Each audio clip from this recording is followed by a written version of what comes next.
ሰላምን ጥዕናን ንኩልኩም ተኸታተልተይ ይኹን እንዳበልኩ ናብ ናይ ልምዓንቲ መደበይ ከኣትው ኣብ ናይ ልምዓንቲ መደበይ ከምቲ ልሙድ ንዓኹም ንተኸታተልተይ የምህር እዩ ኢለ ዝሓሰብክዎ መደብ ሒዘልኩም እመፅእ ኣለኹ። ናይ ልምዓንቲ መደበይ ዘልዕሎ ሓደ ሰብ ጾታዊ ርክብ ክፍጽም ከም ዘለዎ ሰውነቱ 7 ዝኾኑ ምልክታት ይሕብረሉ እዩ። ነዞም 7 ምልክታት ኣብ ንሪኤሉ ግዜ ጾታዊ ርክብ ክንፍጽም ከም ዘለና ሰውነትና ይሕብረልና ከም ዘሎ ዘርእዩ እዮም። ሸለል ክንብሎም እውን እየብልናን። እስካብ ናይ መደበይ ፍጻመ ሓቢርኩም ንጽንሑ።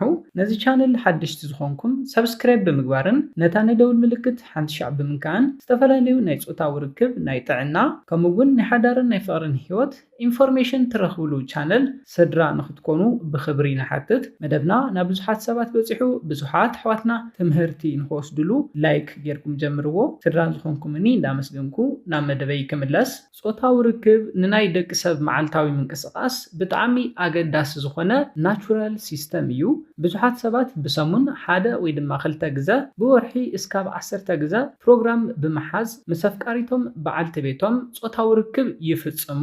ሓደ ሰባት ድማ ልዑል ዝኾነ ናይ ጾታዊ ርክብ ድራይቭ ኣብ ዝህልዎም ግዜ በብመዓልቲ ወይ ድማ ብመዓልቲ 2 ግዜ ዝፍጽሙ ሰባት ኣለዉ።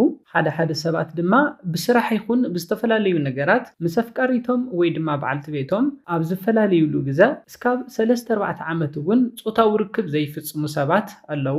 ነዚ ምስ ረኣና ብስእነት ጾታዊ ርክብ ሰውነትና ዘርእየና 7 ምልክታት ክንርኢ። እቲ ቀዳማይ ንሪኦ ሰውነትና ጾታዊ ርክብ ክንፍጽም ከም ዘለና ዝሕብረሉ መንገዲ ስእነት ድቃስ እዩ። ኣስተውዒልኩም እንተኮይንኩም ጾታዊ ርክብ ኣብ ዝፈጸምኩምሉ ምሸት ኣብ ትድቅስሉ ግዜ ኣበይ ከም ዝሓደርኩም ከይፈለጥኩሞ ንግሆ እውን ዘንጊዕኹም ክትስኡ ትኽእሉ ኢኹም። እዚ ንሰውነትኩም ሰላም ዝህቦ ርክብ እዩ። ጾታዊ ርክብ ኣብ ሰውነትና ኦክሲቶሲን ዝበሃል ሆርሞን ብምፍልፋል ዝሓሸ ድቃስ ንኽወስደና ዝገብር እዩ ጾታዊ ርክብ። ሓደ ሰብ ካብ ጾታዊ ርክብ ኣብ ዝረሕቐሉ ግዜ እዚ ሆርሞን እዚ ኣይፍልፈልን። ስለ ዝኾነ ድማ እኹል ዕረፍቲ ድቃስ ናይ ምርካብ ዕድሉ ዝነኣሰ እዩ ዝኸውን። ስለ ዝኾነ ምሸት ድቃስ ንኽወስደኩም ትጽገሙ ሰባት ሰውነትኩም ጾታዊ ርክብ ንኽፍጽሙ ይሕብረልኩም ኣሎ። ንኦክሲቶሲን ሆርሞን ከፍልፍል ይጽገም ስለ ዘሎ ኣብ መበል ካልኣይ ንሪኦ ሰውነትኩም ጾታዊ ርክብ ንኽትፍጽሙ ዝሕብረሉ ዘሎ መንገዲ ድማ ሕርቃን ቴንሽን ወይ ድማ ጭንቀት እዩ። ጾታዊ ርክብ ደጋጊሞም ዘይፍጽሙ ሰባት ኣግሬሲቭ ጠባይ ይህልዎም። ምስ ሰባት ብቐሊሉ ዝበኣሱ ዝጓነፁ ከምኡውን ዝጻርፉ እዮም ዝኾኑ። እዚ ምስ ሕርቃንን ቴንሽንን ወይ ድማ ጭንቀትን ዝመጽእ ንነዊሕ ግዜ ጾታዊ ርክብ ምስ ዘይምፍጻሞም ተታሒዙ ዝለዓል እዩ። ብዙሓት ሰባት ጾታዊ ርክብ ፈጺሞም ብጽባሒቱ ዝበለጸ ጽቡቕ ሙድ ይህልዎም። ምስ ካልኦት ሰባት ዘለዎም ሶሻል ሪሌሽን እውን ዝበለጸ ስለ ዝጥንክር ናብ ባእስን ጎንፅን ናይ ምእታው ዕድሎም ዝጸበበ እዩ ዝኸውን። ስለ ዝኾነ ሰባት ንነዊሕ ግዜ ጾታዊ ርክብ እንተዘይፈጺሞም ኣብ ውሽጦም ሕርቃን፣ ዲፕሬሽን ከምኡውን ጭንቀት ስለ ዝፍጠር ምስ ሰባት ዘለዎም ሪሌሽንሽፕ ሕማቕ ይኸውን፣ ባእስን ጸርፍን የብዝሑ። ስለ ዝኾነ ከምዚ ዓይነት ጠባይ ተሪኡ እንተኮይንኩም ጾታዊ ርክብ የድልየኩም ከም ዘሎ ክትፈልጡ ኣለኩም። ኣብ መበል ሳልሳይ ንሪኦ ምልክት ድማ ቆርበትኩም ምንጽብራቑ ደው የብል። ስፔሻሊ ኣብ ደቂ ተባዕትዮ ኣብ ገጽኩም ፈጸጋን ቁሩብ ጻዕዳ ናይ ምዃን ጠባይ እውን የርኢ። ኣብ ደቂ ኣንስትዮ እውን ኣብ ኣፈን ከባቢ ቆርበተን ናይ ምፍሕሻው ጠባይ የምጽእ። ፈጸጋ እውን ምስዚ ተታሒዙ ዝመጸሉ ዕድል ኣሎ።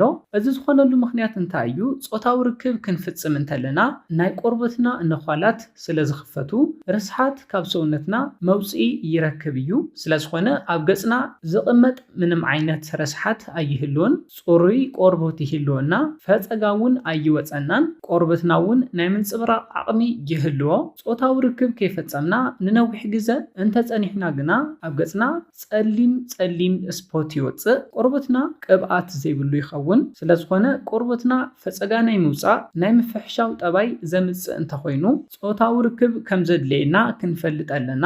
ኣብ መበል 4ይ ንሪኦ ሰውነትናን ጠባይናን ጾታዊ ርክብ የድልየና ከም ዘሎ ዝሕብረሉ ምልክት ድማ ኣብ ማሕበራዊ ህይወትና ዝደኸምና ኢና ንኸውን። ጾታዊ ርክብ ብተደጋጋሚ ዝፍጽሙ ሰባት ስፔሻሊ ድማ ደቂ ተባዕትዮ ምስ ጎረባብቲ ገዛውቲ ምስ ማሕበረሰብ ዘለዎም ምቅርራብ ብሉጽ ይዝኸውን ደቂ ኣንስትዮ እውን ብሉጽ ዕጋባይ ናይ ጾታዊ ርክብ ህይወት እንተሃልይወን ምስ ጎረባብተን ምስ ማሕበረሰብን ዘለወን ምቅርራብ ብሉጽ ይኸውን ጾታዊ ርክብ ዘይፍጽሙ ሰባት ድማ ጠባዮም ናይ ምንጽርጻር ናይ ምሕራቕ ምኹራይን ስለ ዝኾነ ይትረፍ ምስ ጎረባብትን ምስ ማሕበረሰብን ምስ ነብሶም እውን ሰላም ኣይህልዎምን ስለዝኾነ እዚ እውን ጾታዊ ርክብ ከም ዘድልየልና ዝሕብረሉ ምልክት እዩ ኣብ መበል 5 ንሪኦ ሰውነትና ዝሕብረሉ ምልክት ድማ ምስ ናይ ሰውነት ማቻ ዝተተሓዘ እዩ ምስ ኣፍቃሪቶም በዓልቲ ቤቶም ዕጋባይ ጾታዊ ርክብ ዘይፍጽሙ ኢቭን ጾታዊ ርክብ ዘይፍጽሙ ደቂ ተባዕትዮ ዓቕሚ ሰውነቶም እንዳቐነሰ ይኸይድ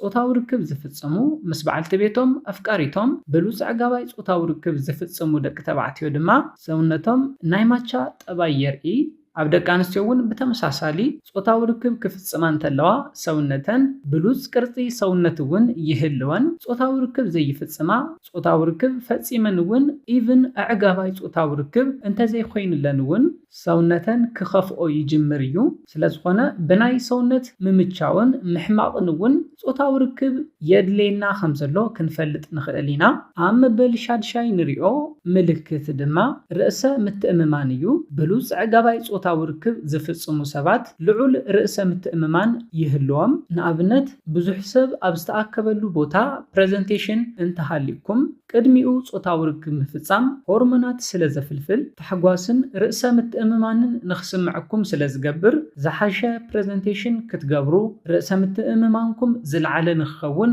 ይሕግዝ እዩ ብተጻራሪኡ ድማ ካብ ጾታዊ ርክብ ንነዊሕ ግዜ ዝረሓቅኩም ሰባት ርእሰ ምትእምማንኩም ዝደኸመ እዩ ዝኸውን ምኽንያቱ እንታይ እዩ ምስ ጾታዊ ርክብ ተታሒዙ እውን ብሉጽ ዓቕሚ ሰውነት የብለይን ኢሉ ስለ ዝሓስብ እዚ ነገር እዚ ድማ ኣብ ኣእምርኡ ሻቕሎት ጭንቀት ቴንሽን ብምፍጣር ርእሰ ምትእምማኑ የቐንሶ እዩ ስለዝኾነ ርእሰ ምትእምማንኩም ዝቐነሰኩም ሰባት ሰውነትኩም ጾታዊ ርክብ ከም ዘድልዮ ክትፈልጡ ኣለኩም ኣብ መበል 7 ናይ መወዳእታ ንሪኦ ሰውነትና ጾታዊ ርክብ ከም ዘድልየና ዝሕብረሉ ምልክት ድማ ናይ ጽምዋ ስምዒት ክስምዐና ይጅምር ሓደ ሰባት ጾታዊ ርክብ ደጋጊሞም ኣብ ዝፍጽሙሉ ግዜ ካብ ጽምዋ ስምዒት ይወፁ ትሕግዞ ትርድኦ ኣፍቃሪት ከም ዘለዎ ክስምዖ ይጅምር ነዚ ነገር እዚ ዘጠናኽረሉ ዘሎ ድማ ጾታዊ ርክብ እዩ ጾታዊ ርክብ ዘይፍጽሙ ካብ ጾታዊ ርክብ ንነዊሕ ግዜ ዝረሓቁ ሰባት ድማ ናይ ጽምዋ ስምዒት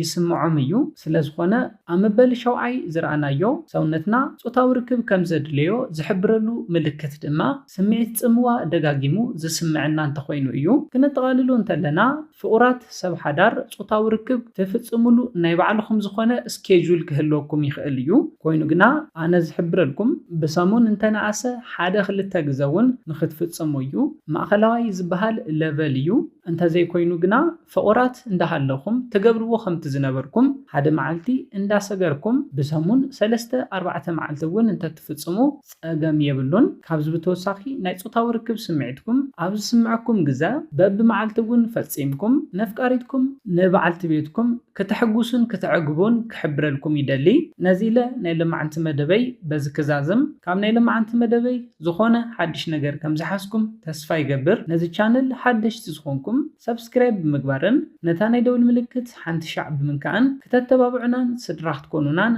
ብኽብሪ ንሓትት መደብና ናብ ብዙሓት ሰባት በፂሑ ብዙሓት ኣሕዋትና ትምህርቲ ንኽወስድሉ ላይክ ሼር ምግባርኩም ኣይትረስዑ ሓሳብ ሪኢቶኹም ብኮሜንት ግለጹልና ብኻሊእ መደብ ብኻሊእ ሓሳብ እስካብ ንራኸብ ሰላምን ጥዕናን ንኹላትና ይቕኒለይ